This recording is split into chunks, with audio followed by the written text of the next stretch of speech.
This episode of the Wrong Advice podcast is powered by Harlow, the only woman-owned lighting brand for photographers, videographers, filmmakers, and content creators. Designed for those who push creative boundaries, Harlow lights are compact, powerful, and built to inspire.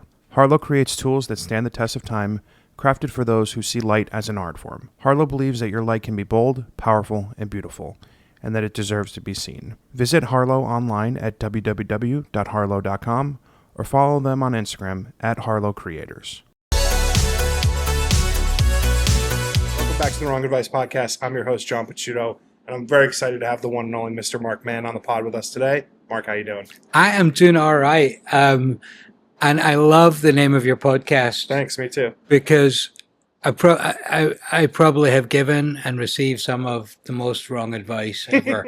I've certainly given a lot of bad advice, so I'm glad it's not just one of us. I was talking to my nephew today. He lives out in Dubai. He was having some issues with his girl, and it's been going on for a hot minute.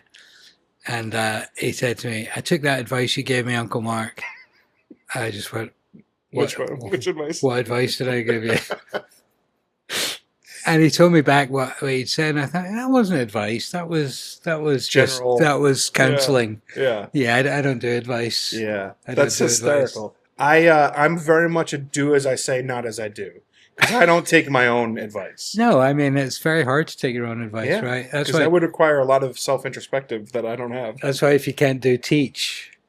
Yeah, well, I can't do either, so Yeah. I kind of fall somewhere in the middle. Can you give a quick introduction to the listeners to who you are?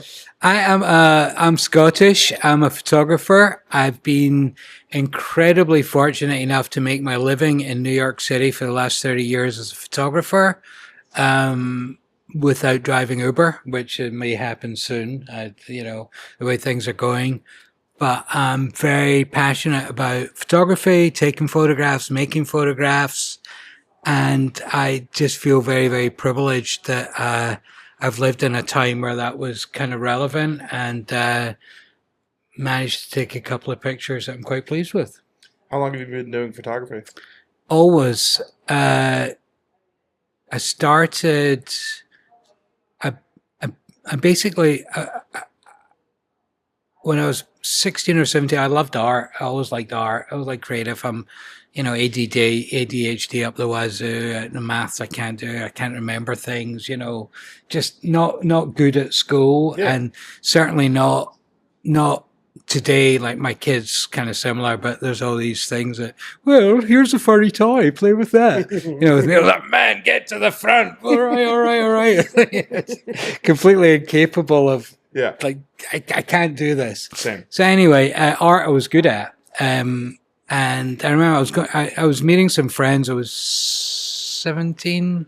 I was meeting some friends in the Edinburgh Festival, and I was getting the train through from Glasgow as a cocky wee guy, I'm feeling it. And I get on the train, there's this beautiful girl sitting on one of the four seats, and she's, older woman. The train's empty, right? I thought, I'll go sit opposite her. What a dick. I don't know. Sat down, like, hey. And we started talking, and this older woman of about 19 told me she was studying photography at Manchester Polytechnic, which is now Manchester University. I was like, oh, that's cool. That's cool. I'm going to do that. I'm going to do that. So basically came home, went to my art teacher, Mr. David Marshall, who's a good friend.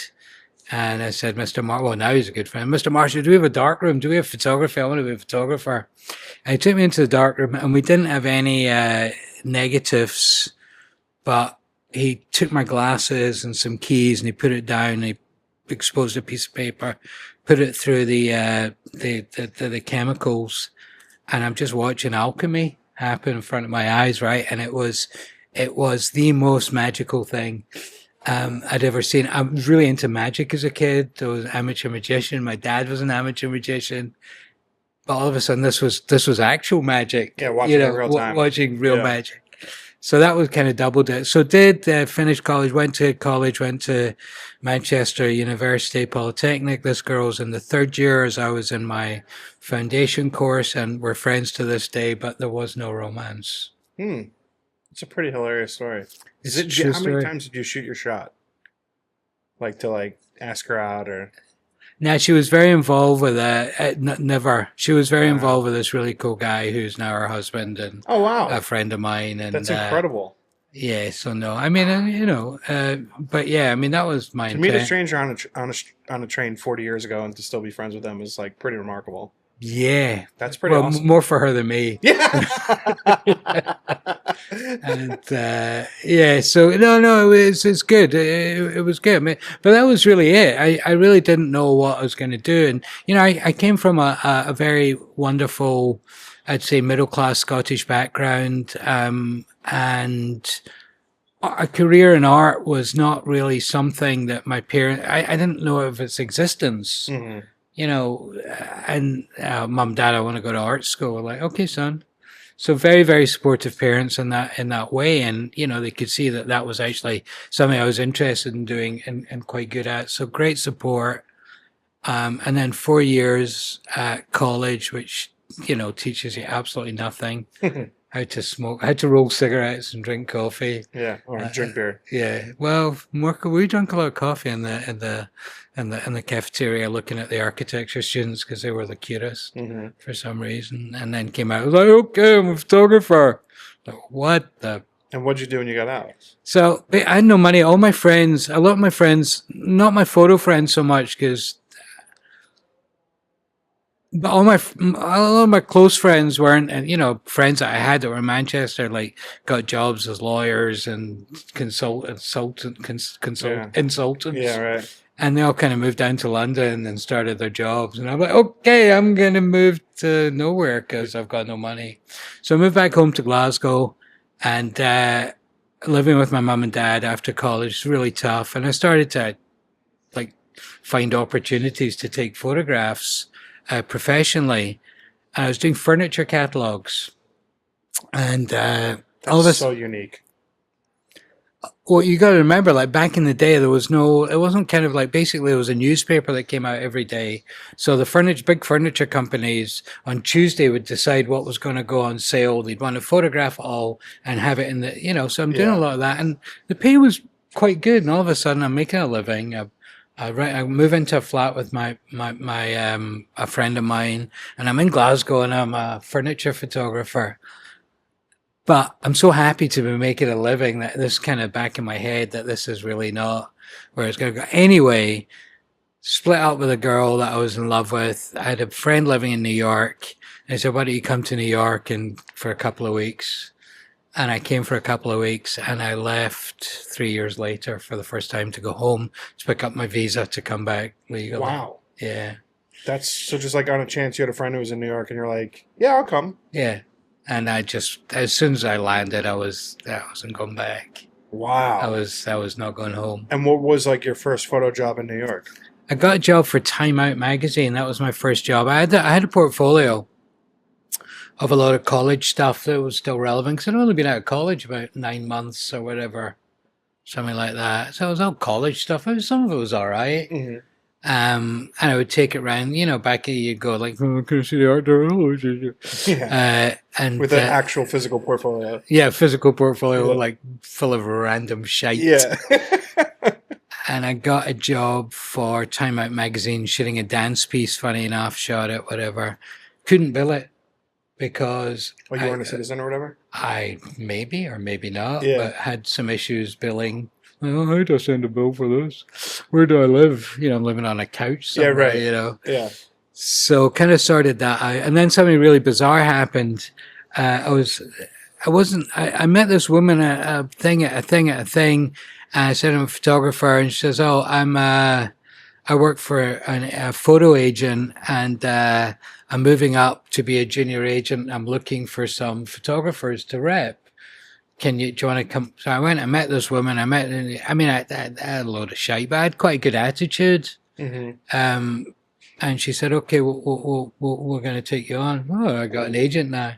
So this is within like 6 months of moving to New York. That's fucking awesome. Fucking flying. So sign on with this agent. I have a portfolio. It's like it's a mess, but it's a portfolio. And she calls me. She goes, got your job in LA, shooting a feature for Entertainment Weekly or something, some comedian guy, I can't even remember his name, go out to LA, do the job, have the film. No, sorry. They're in a rush. FedEx the film back to the lab, Color Edge, back in the day. FedEx it to Ray at Color Edge, tell them to run it +1 or whatever. It was all chrome, whatever. Oh, That happens. I get back in my rental car, and I have a buddy who lives in LA who does something, and I'm going to meet him for lunch, park my car on Hollywood Boulevard or whatever to meet this guy for lunch. No, it wasn't bad. I was going to say the car got stolen. Nah, car got broken into. Oh, fuck. Portfolio stolen, bag of clothes stolen, passport stolen, keys stolen, camera stolen. So I get back to New York and I've literally in underwear. You know what I mean? Yeah. I mean, not in underwear, in the sweatshirt, but absolutely fuck all. Go to this agent and she goes, okay, well, they like your pictures. That's great. Can we have your portfolio? We've got to send it out again. I'm like, it's gone. It's gone. Okay, can you replace it? Well, the negatives are in Scotland. I mean, this was C40. You weren't just printing shit off. This was like the dark room, you know. Well, no, can't really. Well, goodbye. Thank you. It was lovely knowing you. Come back when you got a portfolio. So started photo assisting because that was the way forward and really loved it. Yeah. Really glad I did. Who were you assisting for? I worked for everybody. Worked for a lot of people. Worked for Miles Aldridge for a while. Wow. Which was fun, worked for some really good still life people, just assisted, met people, and then kind of started shooting for myself. And I'd like to go back to assisting if that's an option. I don't know if you know, just love that pressure. Mark Mann wants to go back to assisting? I'd love to. I love assisting. Sounds like you should be teaching. I'm doing a bit of teaching. I do like teaching, but there's something really nice about not having the pressure. Mark Mann wants to assist. I'm wildly intrigued by this. No, it was like there was something, you fantasize, you romanticize simpler times when, like things were going, you just had to show up, put up some lights, look at all the load the film. Yeah, load the film. You just like hang out with the cute girls. I find that the artists and stuff. So first of all, like as a person who just is like a straight fan of your work, I find it very interesting because you've achieved an extreme amount in what I would consider a relatively short career. You're still young. Do you not think you're young? 56. Young adjacent. Okay. You're a spry young man. I mean, I'm going to be 40, so I think I'm old. So it's like, it's all respective. But yeah, like when you look at like where you are today versus like where you were when you first showed up in America, like, do you have that like belief that you've achieved what you have? I think I do. It's a weird one because I very rarely, well, I'll break it down. Doing stuff like this, right? You're asking me on your podcast. I'm really genuinely honored when people ask me to do anything. Like, I appreciate that. So there's obviously something going on, but I never, I don't allow myself that kind of luxury. Wow, you sound super conceited. No, I'm just kidding. Obviously, it's the opposite. That's pretty. But it's genuine. Yeah, that's fantastic. It's like you're that only is the exception to the rule. But you're only as good as the work you're doing. Sure. If I could chuck it now and, but I can't. I've got like bills to pay.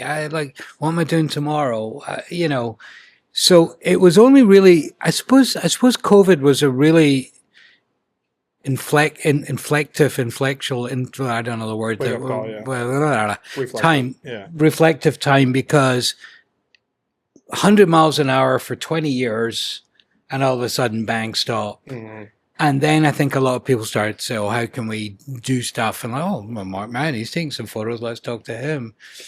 And that was the first time I think I'd ever really thought about, oh yeah, I've done this and I've done that and I've done that. And people asked about it and started to try and work out how to talk about it, which is not easy, it's got a lot easier and it's fun, but it was just, it's just like, well, what's next? Who gives a shit about Yeah. last week? It's a very pragmatic attitude, which strikes me as very Scottish, right? I mean, it's honest. It's Yeah. like, how are we making money next week?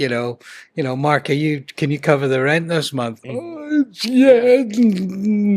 Yeah. It's so like, and then, everybody says, oh, you must be earning some money. Yeah, I'm earning some money. But, when you're earning some money, you spend more and Of you have a course. kid and, Of course. you buy stupid things that you Yeah. have to pay for. And, Yeah. It's extremely normal. yeah. So, Yeah. but it's interesting because you look back on it, and sometimes looking back through a catalog yesterday, I was looking for something, and I've always really prided myself in knowing every job I've shot. Right, like, oh yeah, I don't, my catalogs. I'm like, my catalog's in my head. Mine's not, but yeah. Right, But I haven't shot shit, so yeah. So I'm looking back through some stuff, looking for a shot, and I find this photo shoot, and I go, this isn't mine. I didn't do this. And I genuinely have no memory of this photo shoot. So I don't know if I'm just getting old, which possibly, or it's just I'm beginning to forget stuff. But it was actually it was like, oh, Dad.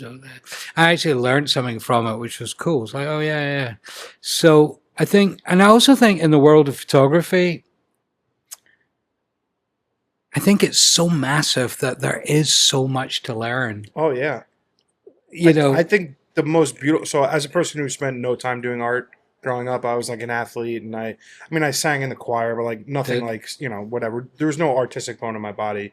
Coming to photography super late in life, it happened during COVID. Right. So I never had this desire to learn a skill, develop a skill, grow it, and make a life out of it. Right.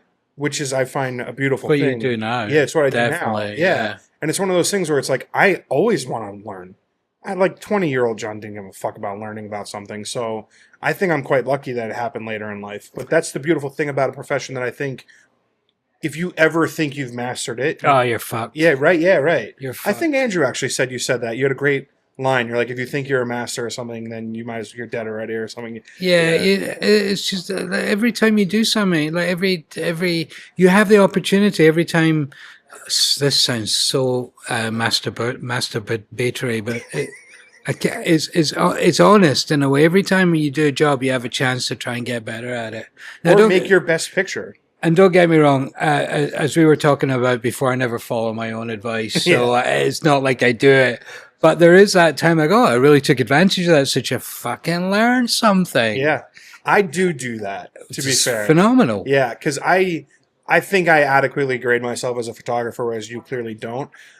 You think you're worse than you are. So I think for me, it's like I like trying new things because I am getting better every time. Right. Like I'm still not even in my 10,000 hours. So it's like every time I get to shoot something, I am growing my eye. I'm training these 100%. things. Yeah. And it's just that, I shoot people, I photograph people, right? And it's something I learned a few years ago.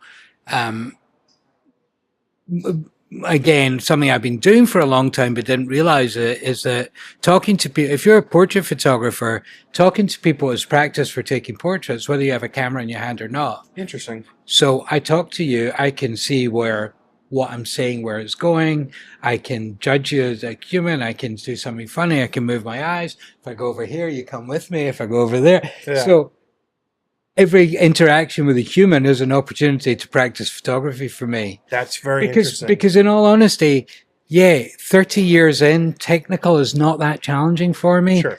Listen, we can do really technical, challenging stuff that I have no idea how to do or what to do. But setting up a fucking light, getting my f-stop, knowing how to make like what looks Properly like a exposure. Whatever, After 30 years, I'm just about there. No, you know what I mean? Yeah. But you know what's never there is like, how the fuck am I going to get this guy to do this? Or how am I going to make anybody care about what this picture looks like? Ooh. That's the fucking meat and veg of it. Do you think it's possible to figure that out? Yeah, I mean, I figure it out all the time. I mean, I'm not figured it out, but you get better at it the more you practice. And also, as you know, with the more you do something, then every time you fucking hit the shitter and like, what am I doing now? You've had that experience and you maybe know how to pull it back. Yeah. And that's also where, you get a little more confidence and, if this fucking light explodes, I'm still going to get a picture. Yeah. Right. Not the panic. And, you know, and this ability to exude confidence, in a way that is not, off-putting, you know, self-deprecating, you know. I think if you manage to put all of this into this little experience that you're having with this other human, you gain their trust. You do what they want to do. You show who they are. You show a little bit of who you are, and you have this little interaction. You both walk away happy. And if the photo gods have shined on you, you get a picture. I fucking love that. It's the truth. It's genuine. I totally believe it, because I say a lot that like 25-year-old John couldn't have learned 35-year-old's lessons. Like, it takes time. So do you think that confidence and that belief in yourself is just something that inherently comes with time? I think it's practice. Yeah. I think it's practice. Yeah. So you talk to people like, oh, I'm an actor. Well, what you in? Well, I'm not doing anything right now. Well, you're not a fucking actor. Yeah. I'm a photographer. I take photographs every day. Yeah. I mean, that's also advice that I give you, but don't give myself. Do you know what I mean? Camera with you every day?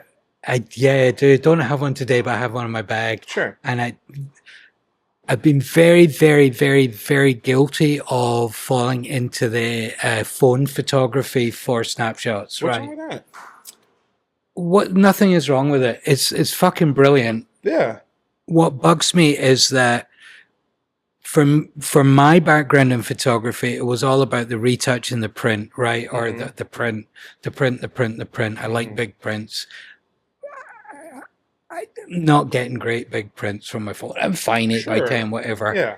Also, I'm just, oh God, it's hard to, if I have a camera in my hand, a physical camera, I feel a little different than my phone. Yeah, I think for me it's like a lock-in kind of thing, because there's intention. Whereas like if 100%. Anytime I'm taking a picture with my iPhone, it's more of a reaction than it is an intention. 100%. Yeah. So this summer I did two things. Well, I was on a little vacation, and had a lovely vacation with a wife and kid. We went to Paris, we went to London, we went to Scotland. Awesome. It's phenomenal. And I made this, I'm not going to use my phone to take photos in any way, shape or form. And I had a little camera, and I used the camera. I took thousands of photos. I would say maybe 7 are keepers.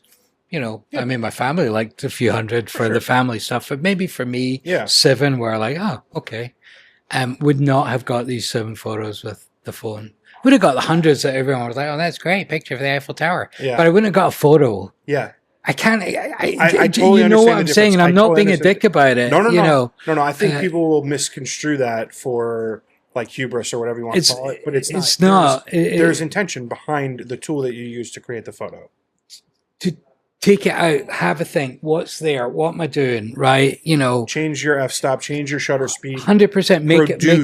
Make a photograph. Mm-hmm. And you know, it's hard work, and it's not something that it wasn't. It was really difficult. Oh, fuck, I got to stand up and go and get my camera. Or I'm in a restaurant, I've got no light. My camera's never going to work in this fucking light. So, you know, I missed some stuff that I would have got by using the phone, because phone is fucking brilliant. Yeah, it'll work on anything. Brilliant. It just lacks also soul. Yeah, it does. It really does. But, you know, I have some friends that are not, they're creatives, definitely creative, but not photographers.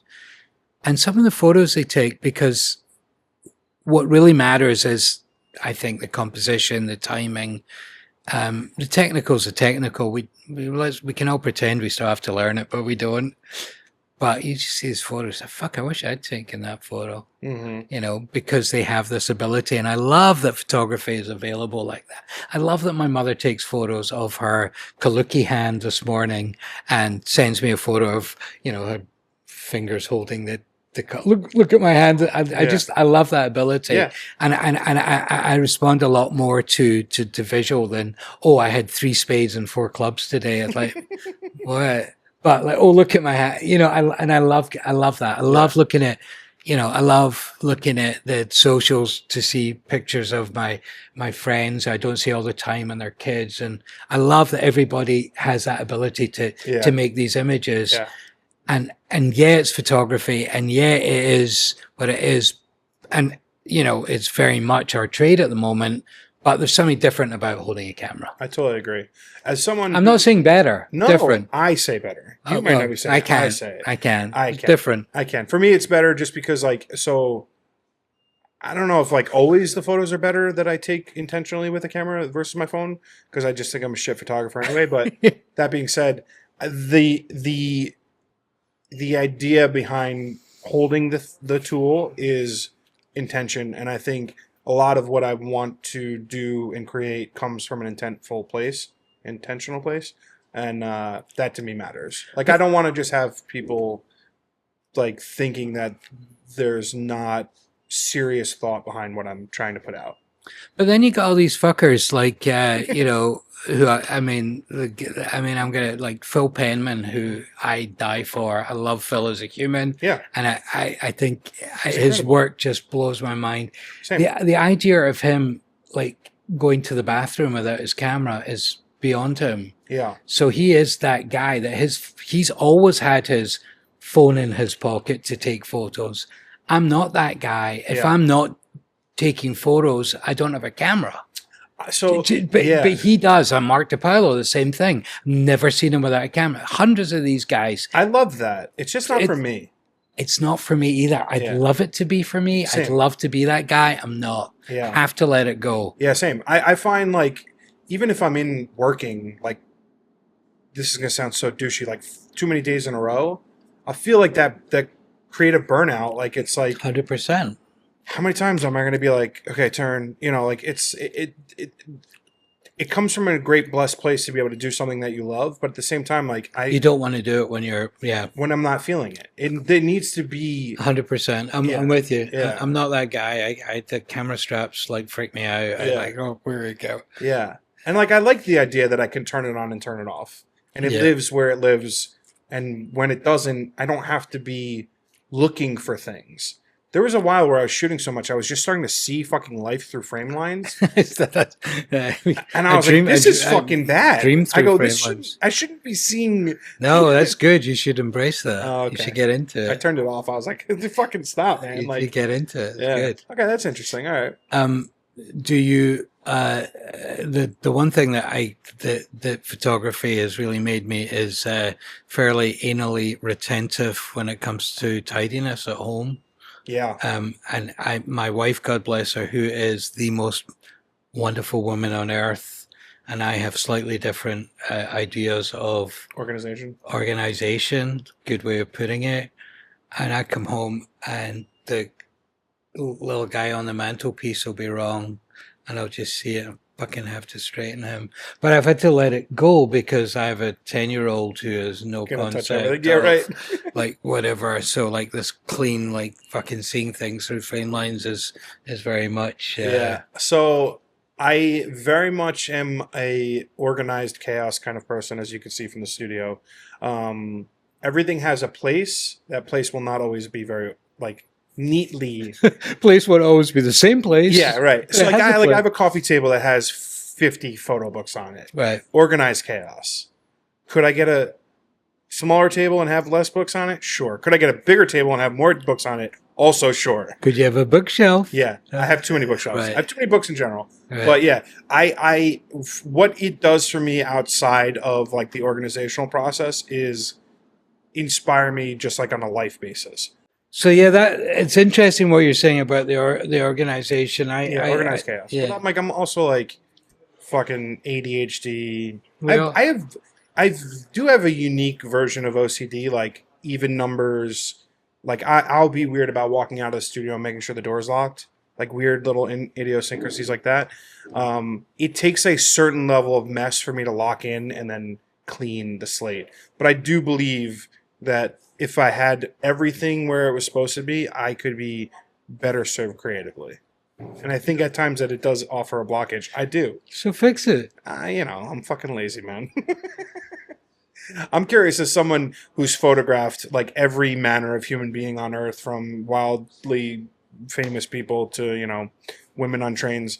What do you take from a process perspective that like puts your mind at ease when you're saying, practice makes perfect kind of thing, but like when you're sitting in front of, Benny Safdie and, taking his portrait, like what like do you bring to that moment that allows you to like lock in, relax, and like be present?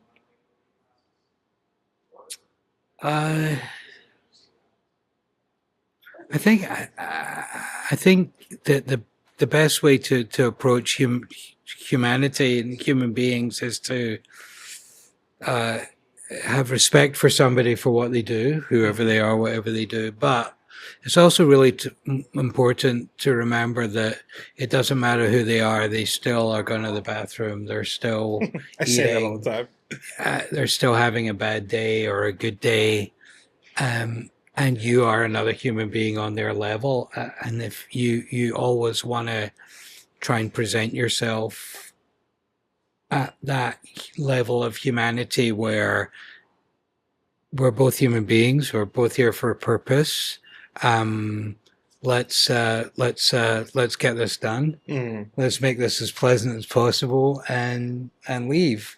But I don't think I've got anything that like Benny Safdie is a good example, because to be brutally honest, I had no idea who I was dealing with. I'm not very cultural. I have actually seen the movie with the diamonds and what's his name on Wall Street, Uncut Gems, which I loved. But I loved it, but it's like I've only watched it once. It's the most anxious movie I've ever seen in my life. But I like the I like it's incredible. But it's like for me, I mean, I'm not, I don't know who's the director of that. It's just not my. I mean, anally asked me about Dave, like who produced fucking David Bowie's records in 1972. I can give you the list of the engineers. Okay, cool. But film or it's not my passion like that. Totally. So got the call to do the job. This kid did the Uncut Gems, and I think my intern was like, oh, he's quite cool. He works with his brother.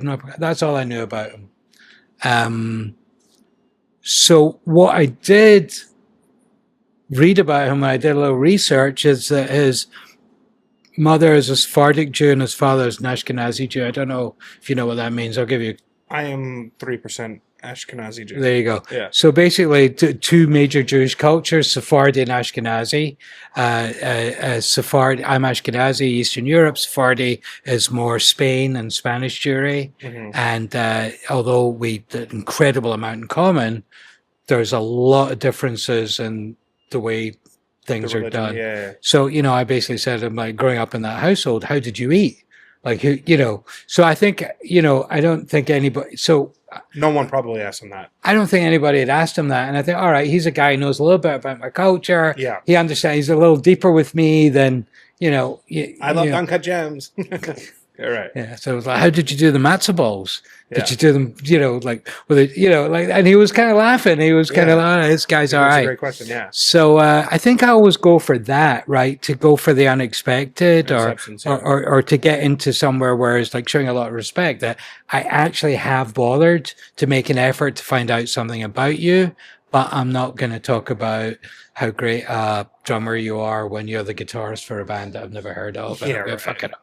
Yeah. So I think there's always that, and then I just think it's just a case of like try and bring get them down at your level, man. Don't go up there. Bring them down. Yeah, I appreciate that. Bring them down. Do you have like a process that is unique in any way, or do you think you have like developed a style all your own? Just me. Just. As a person who's loud. just starting off, it's like figuring out. All right. Yeah. Yeah. Sorry. Go ahead. So, no, as a person who's just starting out, it's like I find I don't have like a style that I would be able to say is me. And I think that's totally normal and common for someone who's been doing this for 3 or 4 years. So it's like, obviously you have a very recognizable style that like when I see a photo, I could be like, oh, I'm pretty sure Mark shot that, right? So how... Where'd that come from? Yeah. I've been looking for my style since I've been... Oh, sweet. And I'm still looking, I'm still searching,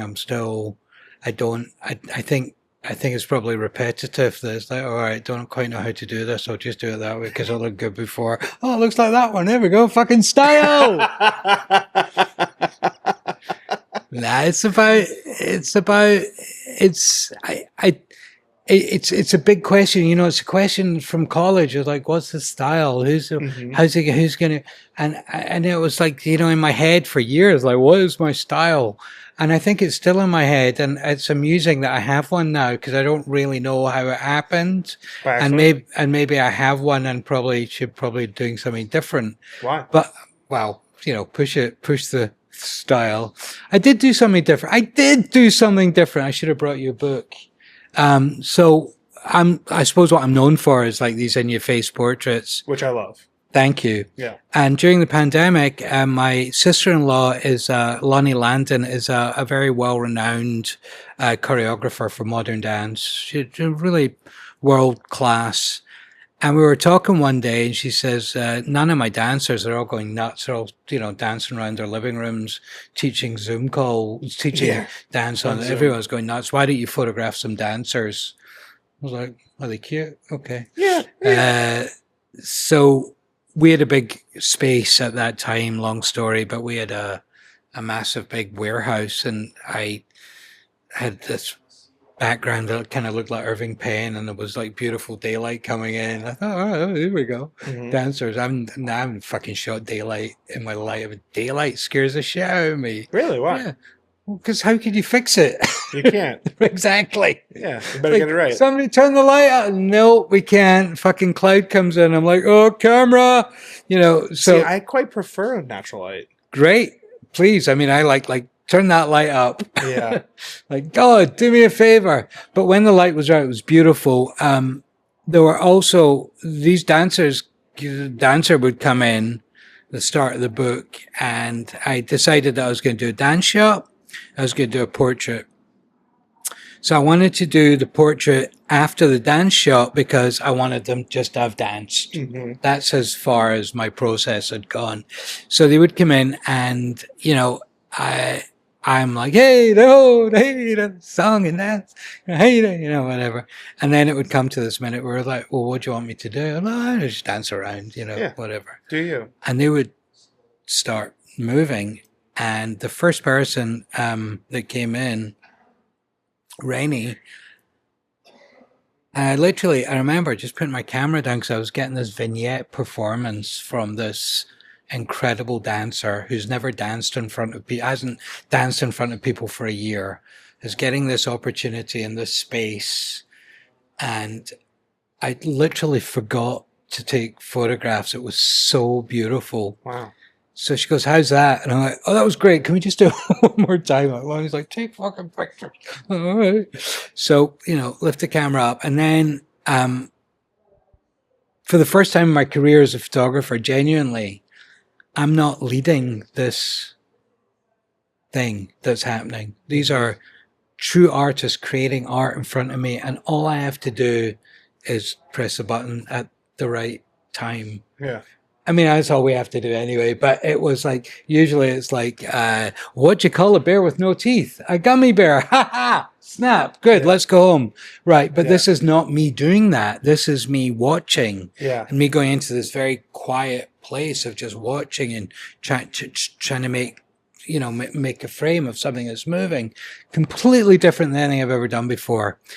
And the pictures looked so good because I kept missing the right moment. Oh. And most dance photographers, right, are so good at what they do. It's like, oh, here comes the apex. And for me, it's like, what the fuck? I'll take one now. Yeah. And what was really interesting about it was they were all off. All the pictures were not quite at the time where the thing happened or that happened. People seem to like that.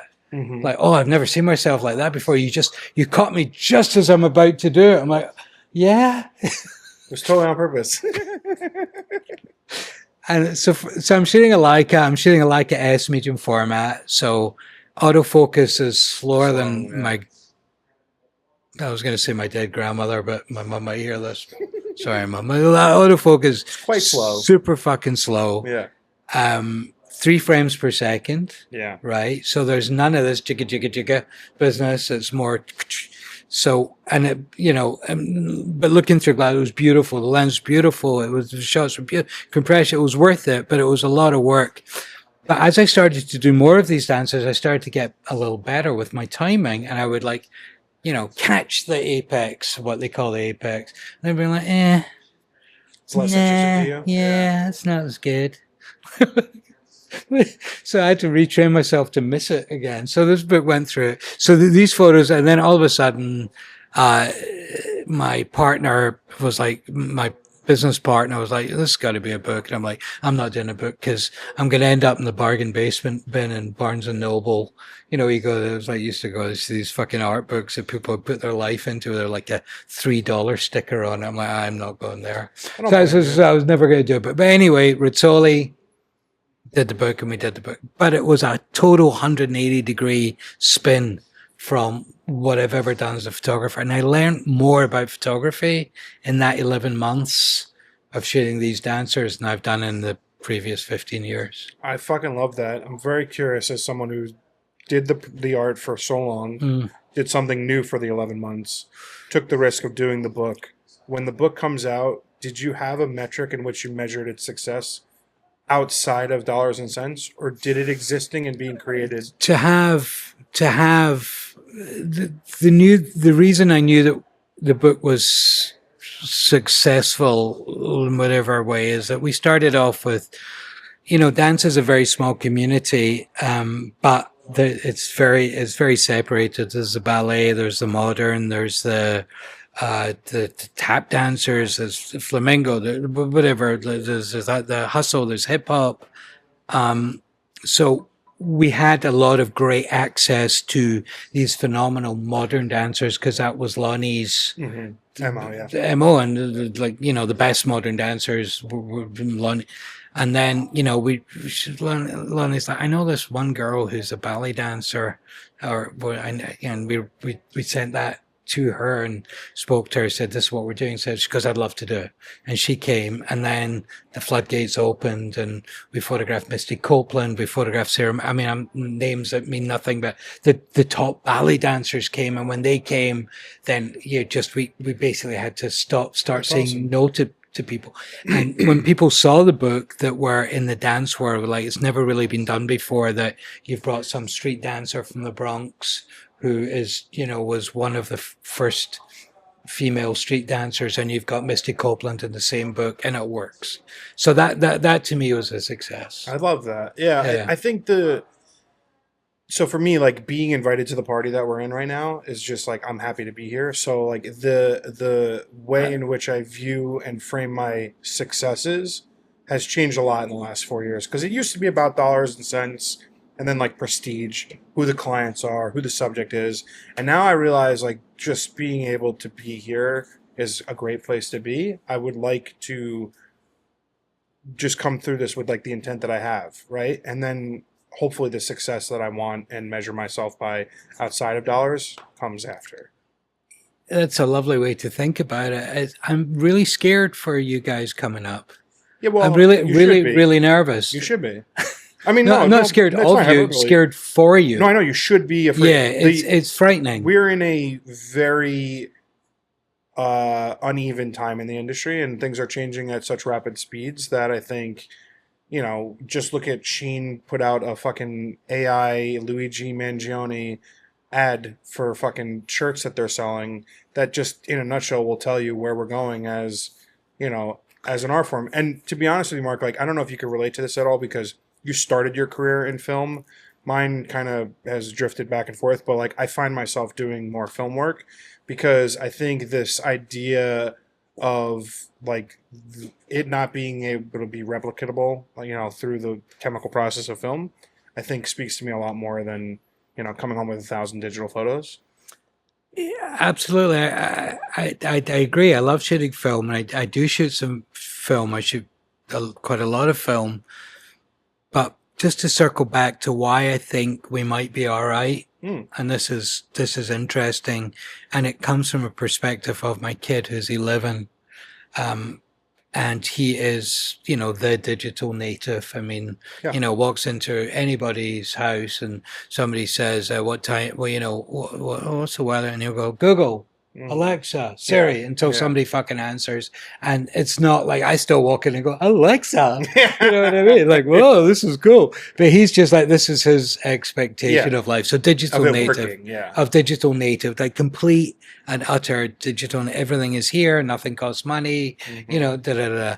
But he can smell the AI bullshit from a million miles away. Wow. And will tell you, no, it's part of his life. Yeah. And he may watch a YouTube clip Yeah. that's AI, Sure. but he's not influenced. He's the people he loves, like the YouTubers and the people that he loves are real people that are doing real shit. Yeah, not that fake creative Not bullshit. the fake stuff. And he'll tell you. Like, you know, Katie will show him something, go, look at this, you go, that's AI, mum. Or sometimes I'll show him something and you go, that's AI. I said, you know what, it's not AI. Yes, sir. No, it's not. This is, you can do it. So it's really interesting that it's not like he's going AI, that's bullshit. Yeah. But what he is going is he knows that it's AI. I'm not afraid of like AI replacing photographers. I think if I was like you know, an ad exec or like a, you know, a guy who does you know, product photography, product video, like those kind of things are going to be tough. I think portraiture that you do is going to be the last thing to be affected by this, because nobody, it's going to be the last. It's just you know, when I remember going to a photographer for my first passport photo or my second passport, I think I was 5 years old, and we went to the photographer's studio to get a passport photo. Yeah. Right, that went away. Obviously, that went away, got automated. Yeah, CVS. Fuck CVS, you do it yourself now, you bang it up. I actually, you know, I tried to retouch one. It got rejected. They you could use a digital photo. I did some retouch. It got rejected. That's pretty funny. They got some smart shit on that fucking government stuff. That's pretty funny. Yeah, long story. But anyway, it was for my kid, and they wanted it straight on. I didn't have one straight on, and I needed to do this passport application because I told my wife that I'd done it 2 weeks ago, and she goes, "It's a passport." I was like, "Oh yeah, that's what I got to wear a fucking photo of the kids at school. I haven't got a photo that's the right photo." So I found a photo. I fucking fixed it for like that. Like background, turned his face, moved his eyes, you know, sent it in, rejected. That's fucking awesome. So that was interesting. But, you know, so there was this crazy business of e-com, you know, 20,000 pieces of clothing coming to your studio, label, bang, bang, bang, bang. It's gone. Yeah. Now, okay, yeah, it's gone. Of course it's gone. But you know what's not gone? Is that creative thing that you're talking about. It's like the campaign shit. Like, you know, what is going to actually sell the clothing. Sell the clothing. Who's going to sell the clothing? And I don't believe the AI is as good as us. No, for sure not. I mean, better than me and you, but but no, the real creative. Yeah. When you think about like as a consumer, right? Like I want to buy stuff from places that have like sort of the same ethos as I do. So it's like I don't want to buy stuff from a brand that's just throwing out like AI crap on the 100%. internet. I'm not influenced to purchase like that. 100%. There could be people who are like, "Oh, that's so cool! Like I want that." I'm just not one of those people. And that's fine, but that's their thing, and that's okay. You know, like we've all followed brands that are like what other people turn around and go, "What the fuck is that?" You know. Absolutely. So I'm okay with it on that level, but unfortunately, what I see happening is all these people that were making money in that e-commerce industry, whether it was a photographer who was admittedly getting a shitty rate, or the stylist who was styling, or the guy the guys in, you know, the guys here and then the guys in India that were, you know, cloning. There was work, there was money, it was process, but it's gone. Yeah, I think the mechanics of the business are changing every day, and I don't know how to spot the where it's going. I think far smarter people than I can either. So like the idea is to just like try to be my own authentic self as much as possible and find the people that want to create with me based on what I'm already creating and hope that it speaks to somebody. And I don't compare myself to Mark Mann because I could never. I'm trying to hang on by my fingernails for about another 10 years where hopefully I'll be so dementiaed out the fucking wazoo I won't care what's happening anyway. So if I could get through another 10 or 15 years and just like that, I don't give a fuck. That's what's great about like hitting 56. You just stop giving a fuck. I'm at 40. I've stopped giving, I'm, you know, a few months away from 40. I've stopped giving a fuck. But I think that's like what happens with time. The world is incredibly cynical. We live in a difficult time. Everything sucks. So it's like I found my peace. It's, 25 feet over there. And as much time as I can to be there and create and develop whatever this art is that I'm making is That's time. beautiful. Yeah, That's I'm beautiful. trying. That's I try. beautiful. What excites you? What makes you? These conversations are big for me. I would love to say that like my photography is the most important thing in my life. It's really not. I think this podcast bleeds into it a lot because I get constantly re-inspired. I steal a lot from these conversations and being able to dive into people far more successful than I and figure out how I can implement those lessons. Inspiration wise for photography is coming in different forms lately. I've been shooting a lot of Polaroids lately, a lot of peel apart. What'd you like about it? I like the immediacy of it also, and then like the chemical reactions that like this could maybe not work at all. Right. But then if it does, it's gonna be awesome. And I've spent a fuck ton of money on FP 100, and I don't care. And I don't care because like I would rather make something once than come home and have 9 images that are almost the exact same and try to figure out which one of those 9 I like better. I like the fact that I get 10 or 12 or fucking 36. When you're shooting the FP, do you? So I did a project which I should probably share with you, where I went into Union Square. This a few years ago. Was you could still buy FP 100? See, it was expensive. It was. Yeah. I'm laughing. It was expensive. It was maybe $1 a sheet. Yeah. Now it's like sheet, 20 a sheet. But anyway, I'd gone to Union Square and I had my old big old 4x5 Graflex, and I would shoot 2 Polaroids for people. I would give them one. Keep one. And that was it. If it came out, it didn't come out, mine didn't come out, and as you say, it's that, first of all, it's like, I'm thinking about my exposure. I'm thinking about my, composition. I'm thinking about my focus. I'm slowing down, but it was just that excitement of maybe not. I love it. I mean, like, have you ever seen the documentary, The B-Side, about Elsa Dorfman? No. So Elsa Dorfman was a Boston-based photographer. She shot one of the last 20 by 24 or 24 by 48 Polaroid cameras. Oh yeah, like those big cameras. Yeah. Yeah, there's like 1 or 2 left in the world, and she somehow ended up with one in like 80 something, and she kept it for, I think she died a few years ago. So she had it this whole time, and the whole it's one of the best documentaries I've ever seen. You can still shoot that camera. I don't know if they make the film anymore. They do? Yeah, you can still shoot it. That's sick. Yeah. So that's goals for me. Like now it's on my bucket list. Shoot that camera. I'm going to tell you something that you're going to die. Like back when I was starting, back when I was starting in 1946, back when I first moved to New York about 30 years ago, that camera lived in a studio. Yeah. There was a camera that lived in a studio. The studio was $500 for the day. And I think it was $100 a pop on the camera. Wow. And there was a technician, so you didn't work the camera, but there was a technician. Yeah. And it was something that I've got to do that one day. I got to do that one day. And then I just never did. But because it's so fucking expensive. Well, I mean, it was expensive, but it wasn't ridiculous. I mean, like usually you do a commercial job, right? Oh, yeah. Like if I was doing a commercial job and say, at that point, maybe the budget was $3,000 for equipment. Yeah. Plus shooting. Yeah. Like, so I could maybe get 15 shots. You know That's what I mean? Sick. And I never did it. And it's like, talk about regrets. There's such a regret. Yeah. I mean, for me, so it's like, I don't know. I actually do know. The reason why I shoot so much film is like this really morbid sense of mortality I have. It's like when I die and like my fucking credit card stops paying for my iCloud and my Adobe fucking shit, it's all gone, right? But there's going to be some negatives and there's going to be some Polaroids. It's going to exist physically, so that like, I don't think I'm ever going to be a famous photographer. I have no desires to be so, but like the work that I'm making matters to me, so I would like it to exist beyond whenever the expiration date of my credit card is. That's beautiful. I think it's pragmatic. I don't, Yeah, it's lovely. I just like really nice. I like the idea that it's going to exist. And like, listen, I don't have any kids, so it might not exist that long.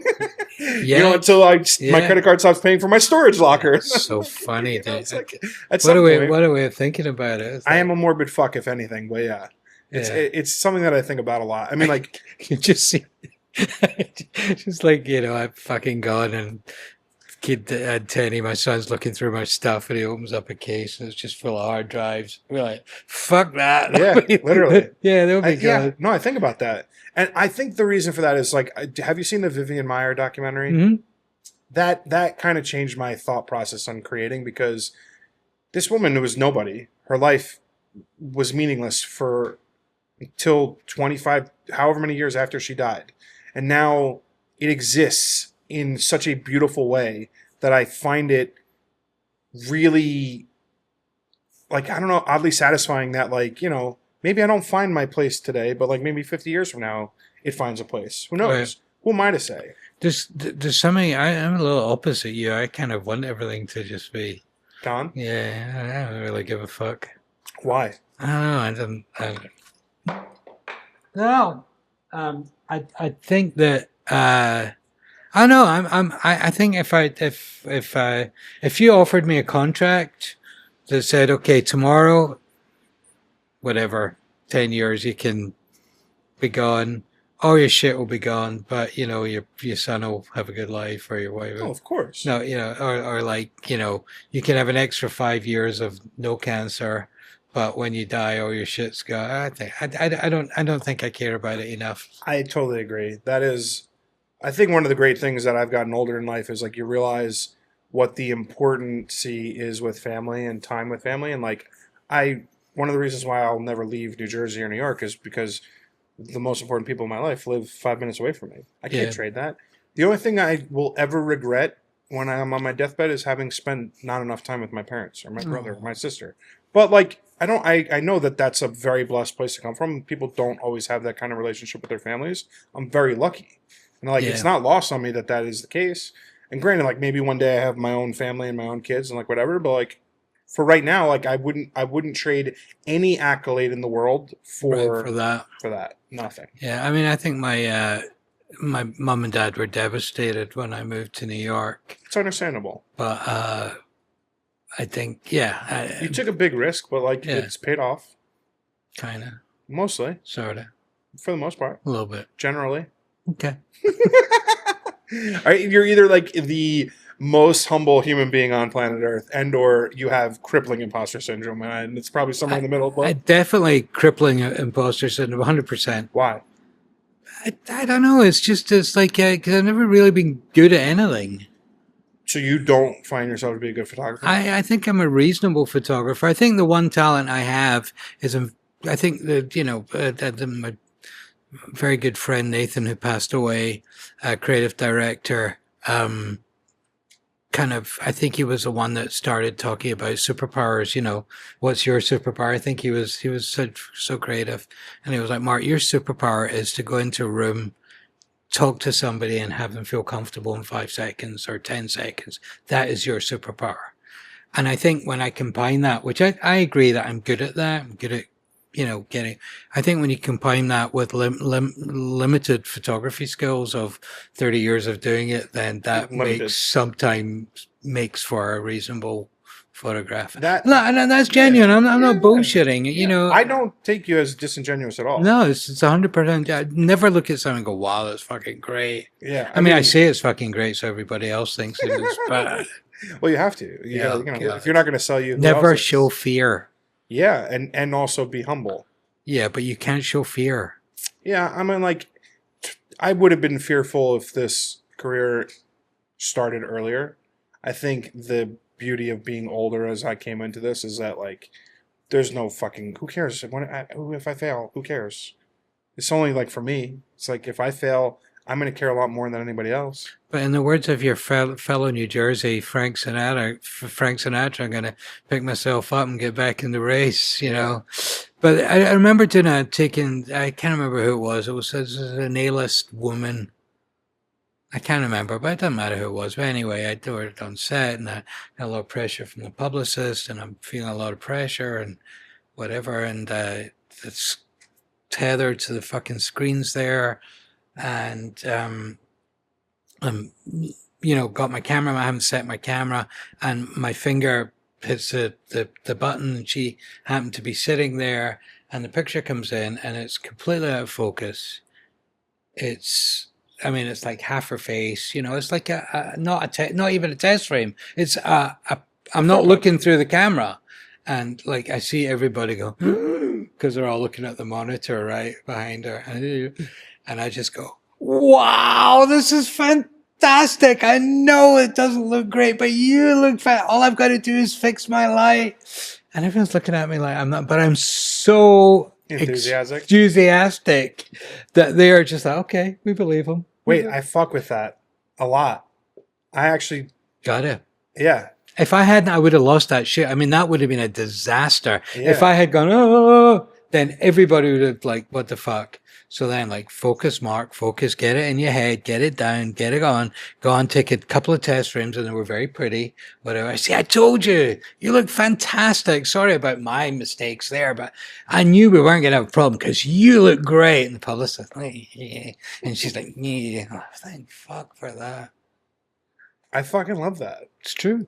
Yeah, I think it's one of those things, though. It's like I have a rational confidence in myself as a human being. So I don't think I've been on set, like even like my biggest shoot where like I was never gonna be afraid if it didn't go well. Cause like what the fuck? Really? I'm not curing cancer. Like I'm taking pretty pictures of pretty fucking people. Like the worst that comes back is you say this sucks. I don't know if I believe you. I'm 100% in steadfast in belief of this. I promise. Because I shit myself most shoots. I don't have the kind of career that you have. I don't have. No. Yeah. It doesn't matter. I'm panic. Oh, no, I don't. I have dreams. I have fucking. No, I don't. Oh my God. I like again. So I didn't start young, and I don't think because I brought any like idea of what I'm doing this for, other than like I love doing it. I'm not worried. Like, wow. Again, I don't have the clients that you have. I don't have the stress that you have. I don't have, I'm mostly for the benefit of creating for myself and for the people who hire me to shoot them. So it's not like there's no publicist like, hey, this is going on the cover of Entertainment Weekly. I'm in that environment. I would be nervous, but also this is something that I've done 1,000 times. I'll probably be okay. I have recurring nightmares, like the camera turns to chocolate. Well, it melts. And your teeth fall out? No, the camera turns to chocolate. I'm like, have I got another camera? Can you, Mark, the camera's chocolate. Do we have jelly?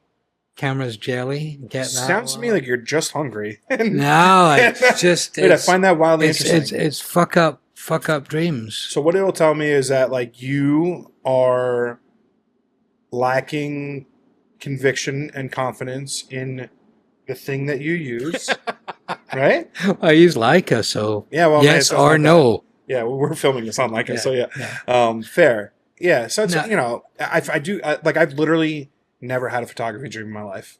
Wow. Never. I have a lot of dreams where they're fucking crazy dreams, but I've never dreamt about being in the studio before. Oh my God! It's before a shoot. It's just this recurring thing. I just tell you, I'm gonna fucking. Do you think if that ever goes away, it'll be time for you to stop? I think that's part of what we were talking about. Whereas if you kind of think you know what you're doing, you're in trouble. See, that is the difference. I don't know. I don't know what I'm doing, but I'm also just not too worried about it. Right. Because like, I don't have stakes like you have. Listen. Don't get me wrong.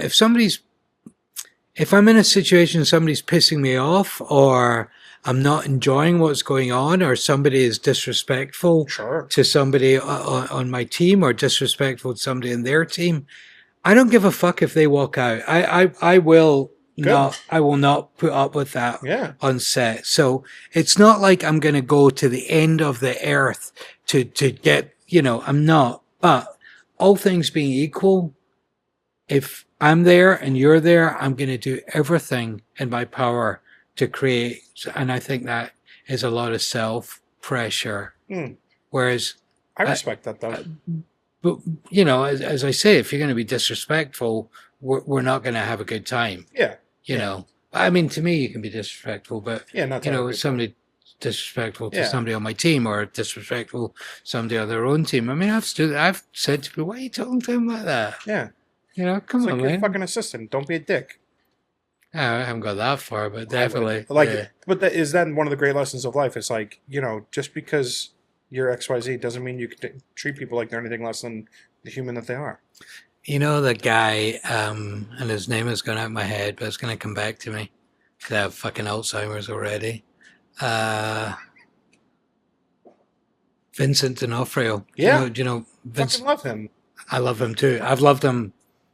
I've always loved him. Yeah, Fucking he's Law and phenomenal. Order or whatever. Phenomenal. Amazing. So he comes into the studio. We expect him. He comes in. He goes. Comes in. He's looking a bit angry. Mr. D'Onofrio, really nice to meet you. Have a seat. And he goes, listen, you Irish prick. I'll sit down when I fucking want to sit down. And I'm kind of looking like. Did anybody else clock that? I just looked at him. I went, look, motherfucker, first of all, I'm Scottish. And if you don't fucking sit down, I don't give a shit. So either sit the fuck down or fuck off. Right to his face. He bursts out laughing so hard. Good. And it's just that thing. People fuck with you. Oh, who's just fucking with you? 100%. Oh my God, I love that. 100% fucking Because I was saying, he seems like such a nice fucking guy. He is. And he was completely fucking with me. I love now, that. I think, as a stranger, that's amazing. And I think if I had cowed, he would have gone, I'm only kidding, son. Yeah. He didn't want to hurt me. Yeah. He did not want to hurt me. To see what kind of person you are. 100%. Yeah. I don't think I think he would have backed off and gone, I'm only kidding. Of course I'll sit down. Yeah. But I think he heard the accent. I don't know if he thought I was Irish or Scottish and just thought, let's see if this fucking foreigner, can handle it. I love that. And that was like, and everybody in the room just went, yeah. But it was one of these things. And you know what? At that point, if he was being serious, fuck off anyway. Yeah. But if he wasn't, and honest to God, to this day, I've seen him a couple of times since, he's like, and I'm like, I fucking love that. But, and I think that's it. And also you find like when you talk about like, I photograph a lot of people, people that are well known or whatever. But, the board, they don't want to be there, It's less than what the fuck do you want to do? It's their day off. They don't want to do publicity photos. So, you know what? I'm going to make this fun for you. Yeah. I am going to try my best to amuse you and make this fun. And the next time we meet, my thing is, I'd like you to remember that idiot that took my photo. I like that. That I think, when we talk about, the goals, it's like, fuck the photo. The photo's a photo. If you take that attitude to the day before, you might have less nightmares. I don't know, because if you you're in the moment, you're like releasing like the joy that you clearly have for this thing. If you like bring that into the day before, maybe you can limit your fear. Yeah, but then I don't know if I'd take as good a picture if I wasn't crapping it. Oh, that's really interesting. I like that. I mean, listen, it's an interesting conundrum. It's my mom, growing up, my mom always said that, my mom knows me very, very well, that I was like a duck, that everything in life that hit me, I would just glide. I'd look like I was gliding through the water, but she could see my little legs underneath, like total fucking panic. Yeah. So it's very interesting, like when mom would come on sometimes when she would come on a shoot and, I don't know what would happen, something would happen or whatever. And she would just see like the mark that she knows, just smooth it all over and like, hey, we're going to get this. Don't worry about it. It's going to be all good or whatever. And she would laugh. She'd say, you handled that one, but I saw your panic. I was like, yep, you did. Well, yeah, because they're, like I said, the stakes that you operate in are significantly different than mine. But you can't. You just got to be smooth. I mean, that's the practice. I'm curious, as someone Poker face. You have, it's not up for question or debate. Like you have a very successful career. 30 years, if it ended tomorrow, it's an incredible breadth of work that you have. Do you compare yourself to anybody? No. Really? The photographers that I love don't take photographs. Well, that's not true. I mean, no. I mean, if I could take one shot that was remotely as good as someone like Payne, then I would be a happy, happy boy. But when I look at Irving Payne and Avedon to an extent, horror. When I look at these masters of portrait photography, and there's only a dozen or so, I I look at their picture, and go, how the fuck did they do that? Yeah. And that's inspiration for me. Listen, if I look at the modern masters like Martin Scholler, who a phenomenal portrait photographer, and these guys, I can maybe see that there's something I could do that could be technically up there with them, and maybe somebody might say, "Oh yeah, well I like Mark's photo of Brad Pitt better than not that I've actually photographed Brad Pitt." Bradley Cooper better than Scholars, and I'd be good with that. But when I look at the masters like Irving Penn, to me, like fucking God, I don't see any. I just don't. I can't get close. Yeah, I mean, it's pretty fair. But you're like talking about like one of the top 5 greatest photographers of all time. Yeah. But that's it. It's like, like I mean, like more like contemporary comparison. I don't know. Like if you're like without trying to be funny, if you're like, I don't know, if you're like and sports analogies I'm not good at, but I'm going to try one.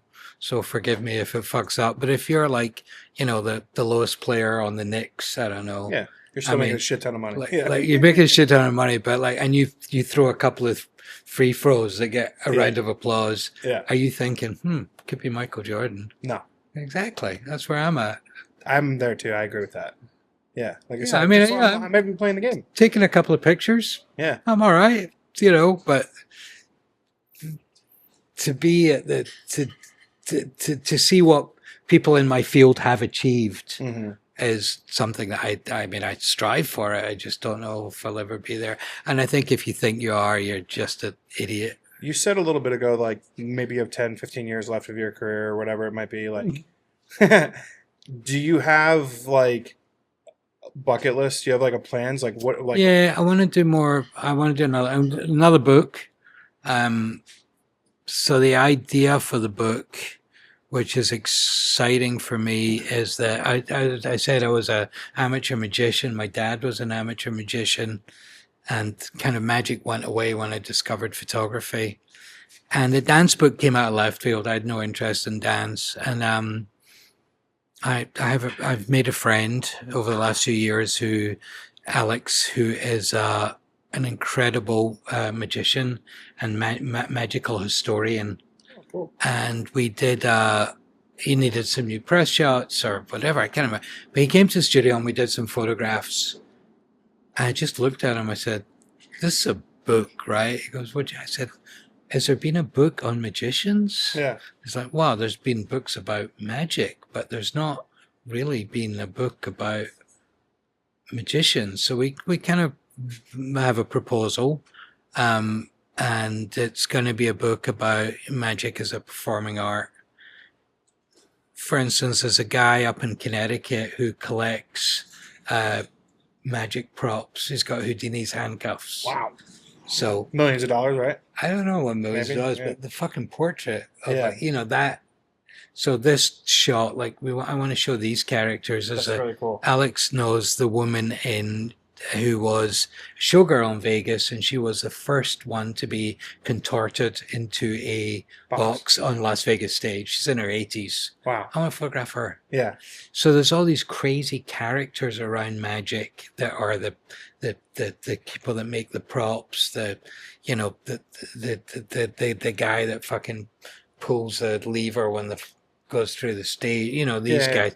And then you've got these personalities. I mean, magicians are amazing characters. Yeah. They're all weird. Yeah. I mean, they're all weird. It's got a weird mindset. For sure. You just want to spend your life, fooling people. I mean, it's brilliant. I get it. It's such a powerful position when you can fool, especially as a kid, to fool an adult. Yeah. You have such power over them.